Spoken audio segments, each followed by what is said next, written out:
Guess कले आपण देखिकी एई परोठाटी कोउथिरे तयारी मु जानिछि आपण मानकर गेस पूरा भूल रहिबो। एई परोठाटी आमर सोया चंक्स बा सोयाबीन रे तयारी।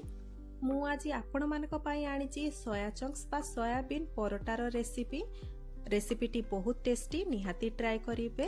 ताहले चलंतु रेसिपीटी स्टार्ट करि नबा। नमस्कार, जय जगन्नाथ। मु मो चैनल सीजन्स एंड बाइट्स रे आपण समस्त स्वागत जणाउछि। ताहले चलंतु प्रथमे तार अटा प्रस्तुत करि नबा। सेति पई देखंतु एठी मु 4 कप अटा नै जाईछि। आपण चाहिले मैदा मध्य नै पारिबे। गोटे कप अटारे आपण पाखापाखी 3टी परोटा करि पारिबे। सेही अनुसार आपण जेते जनक पई बनौछंती सेही अनुसार आपण अटा किबा मैदा नै जिवे। एबे पकई नबा सेइथिरे स्वाद अनुसार लुण को आपण कम मात्रा रे पकेइबे। अटा दळिबा समय आपण लुण को खूब कम पकेइबे। आ ता सहित मु एठी नै जाईछि 2 बड़ चामच रिफाइन तेल। बिना तेल रे मध्य एई रेसिपीटी भलो लागिबो, किंतु जदि आपण तेल टिके पकेइथिबे आपणकर परोटा क्रिस्पी रहिबो। एबे आमे सेइथिरे पकेइ नबा अल्प किछि कला जीरा, पाखापाखी हाफ छोट चामच कला जीरा मु एथिरे पकेइछि। प्रथमे बिना पानी रे आपण खाली तेल को सबुआडे भलो भाबरे गळेइ नेबे। एबे सेइथिरे अल्प अल्प पानी देकी गोटे टाइट अटा दळा प्रस्तुत करि नेबे। दळा को बिल्कुल भी पानिया करिवे नाही।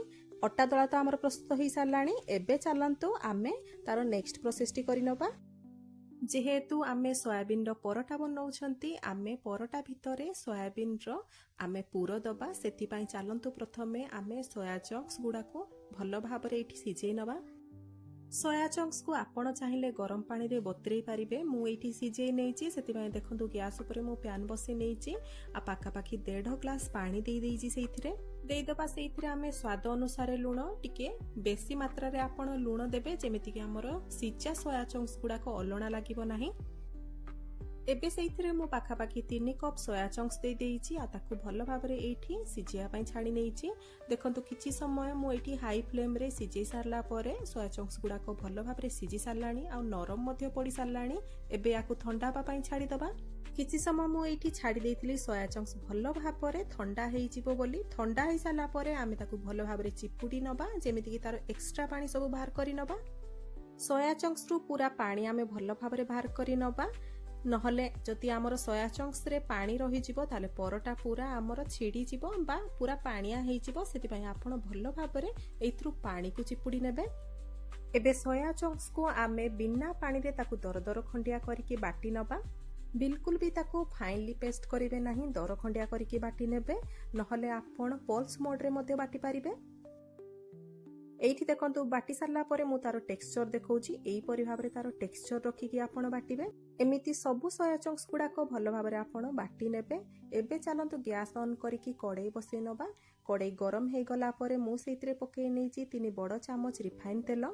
तेल गरम हे गला परे मु गोटे बड़ साइज रो पियाज को काटिकी पकेइ नेछि। आ ताकू लाल होबा पर्यंत एठी आमे भाजी नबा।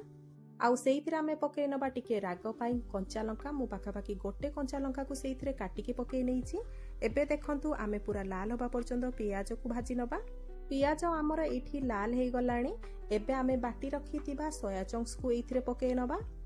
सोया चंक्स को एमिति टिके भाजी देले सेइथिरे थिबा मॉइस्चर सब मरि जिवो, जा द्वारा कि हमर परोटाटी पूरा परफेक्ट हबो। बिल्कुल भी सेइथिरे पानी रहिबो नाही। एबे सेइथिरे पकेइ नबा आमे सिजा आलू। मु पाखापाखी 2टी सिजा आलू को एथिरे चोपा छोड़ेकी पकेइ नेइछि। सिजा आलू को पकेइबा द्वारा हमर पुरोटी पूरा झरझरिया हबो, गोटे बाइंडिंग टेक्सचर दबो। आपण या परिवर्ते भजा होइतिबा बेसन मध्य पकेइ पारिबे। एबे आलू को आ हमर सोया चंक्स को आमे भलो भाबरे मिसेइ नबा। जदि कोनोसी बड़ बड़ चंक्स रही जाइथे आलू को ताले भलो भाबरे ताकू स्माश करि नेबे। नहले कोनोसी स्माशर सहायता रे मध्ये आपण स्माश करके पकेइ पारिबे। नहले कड़ाई रे मध्ये आपण भलो भाबरे स्माश करि देबे। जेतबेले भी याकू प्रस्तुत करूछंदी, एई पुरोटी को प्रस्तुत करूछंदी, सेतबेले गैस फ्लेम को पूरा लो रखिबे। एबे चलंतु सेइथिरे अल्प किछि गुंड मसला को पकेइ नबा, जा द्वारा कि फ्लेवर भलो आसीबो। एठी मु पाखापाखी 2 छोट चामच काश्मीर लंका गुंडर व्यवहार करिछि। ता सहित पकेइ नबा गोटे छोट चामच गरम मसला पाउडर। आउ एबे आमे पकेइ नबा हाफ छोट चामच हळदी गुंड। आ स्वाद अनुसार लुण। आपण टिके लुण देला बेल को ध्यान रखिबे, काहेकि आमे सोयाबीन को बा सोया चंक्स को सिजेला बेले लुण देइतिले, तो सेही अनुसार आपण लुण ऐड करिवे। एबे एई सब जिंस को भलो भाबरे मिसेइ नबा। ପୁରକୁ ମୁଁ ଆଉ ଟିକେ ଫାଇନ୍ କରିବା ପାଇଁ ମୁଁ ଗୋଟେ ସ୍ମାସର ସାହାଯ୍ୟରେ ତାକୁ ଭଲ ଭାବରେ ଦଳି ନେଇଛି, ଯାହାଫଳରେ କି ଯଦି ବଡ଼ ବଡ଼ ଆଳୁର ଚଙ୍କ୍ସ ଥିବ ଭଲ ଭାବରେ ସ୍ମାସ୍ ହେଇଯିବ। ଏବେ ୟାକୁ ଆମେ ଲୋ ଫ୍ଲେମ୍ରେ କିଛି ସମୟ ଭାଜି ନେବା। ଯେମିତିକି ଆଳୁରେ କିମ୍ବା ସୋୟା ଚଙ୍କ୍ସରେ କିଛି ଯଦି ମଏଶ୍ଚର ଥିବ, ପାଣି ଥିବ, ତାହେଲେ ସେ ଲୋ ଫ୍ଲେମ୍ରେ ମରିଯିବ। ଏଇ ପୁରକୁ ଆପଣ ପୁରା ସୁଖା ତିଆରି କରିବେ, ବିଲକୁଲ ବି ପାଣି ଅଂଶ ଏଥିରେ ରଖିବେ ନାହିଁ। ଆପଣଙ୍କୁ ଯେଉଁ ମୋମେଣ୍ଟରେ ଲାଗିବ ଏଇ ପୁରରେ ବିଲକୁଲ ବି ମଏଶ୍ଚର ପାଣି ଅଂଶ ନାହିଁ, ସେଇ ସମୟରେ ଆପଣ ଗ୍ୟାସ୍ ଫ୍ଲେମ୍କୁ ବନ୍ଦ କରିଦେବେ। ଆଉ ଏଇ ପୁରକୁ ଆପଣ ଥଣ୍ଡା ହେବା ପାଇଁ ଛାଡ଼ିଦେବେ। ଥଣ୍ଡା ହେଇସାରିଲା ପରେ ହିଁ ଆପଣ ବ୍ୟବହାର କରିବେ। ସେଥିପାଇଁ ଦେଖନ୍ତୁ ଏଇଠି ଆମର ପୁର ରେଡ଼ି ହେଇଗଲାଣି, ତାକୁ ଥଣ୍ଡା ହେବା ପାଇଁ ମୁଁ ଛାଡ଼ି ଦେଇଥିଲି। ପୁର ଥଣ୍ଡା ହେଇସାରିଲାଣି। ଏବେ ଚାଲନ୍ତୁ ସେଇଥିରୁ ଆମେ ପରଟା ସବୁ ପ୍ରସ୍ତୁତ କରିନେବା। ଯେମିତି ଆମେ ମଣ୍ଡା ପିଠା ଗଢ଼ନ୍ତି ସେଇପରି ଭାବରେ ଆପଣ ତାକୁ ଗୋଟେ ସେପ୍ ଦେଇଦେବେ, ପୁରା ତାଟିଆର ସେପ୍ ଦେଇଦେବେ। ଆଉ ସେଇ ଭିତରେ ଆପଣ ଆମର ସୋୟା ଚଙ୍କ୍ସର ପୁର ସବୁ ଭରି କରିନେବେ। ସୋୟା ଚଙ୍କ୍ସର ପୁରକୁ ଭରି କରିସାରିଲା ପରେ ଆମେ ଯେମିତି ମଣ୍ଡା ପିଠାର ମୁହଁକୁ ସିଲ୍ କରନ୍ତି ସେହିପରି ଭାବରେ ସେମ୍ ୱେରେ ଆମେ ୟାକୁ ସିଲ୍ କରିନେବା। ଏବେ ସେଇଥିରେ ଆମେ ଅଳ୍ପ କିଛି ଅଟା ଦେଇଦେବା ଆଉ ତାକୁ ହାଲକା ହାଲକା ବେଲି ନେବା। ବିଲକୁଲ ବି ପ୍ରେସର ଦେଇକି ତାକୁ ବେଲିବେ ନାହିଁ, ତାକୁ ପୁରା ହାଲକା ହାତରେ ବେଲି ନେବେ। ମୁଁ ଯେମିତି ବେଲୁଛି ସେଇପରି ଭାବରେ ଆପଣ ହାଲକା ହାତରେ ବେଲି ନେବେ।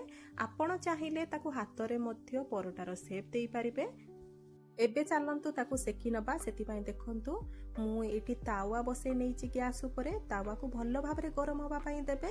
ଆଉ ଏଇଥିରୁ ଆମେ ପରଟା ସବୁ ପକେଇ ନେବା। ଯେମିତି ନର୍ମାଲି ଆମେ ପରଟା ସେକନ୍ତି ସେଇପରି ଭାବରେ ଆପଣ ୟାକୁ ସେକି ନେବେ। ଗୋଟେ ପଟ ହେଇଗଲା ପରେ ଆଉ ଗୋଟେ ପଟକୁ ତାକୁ ପଲଟେଇ ଦେବେ।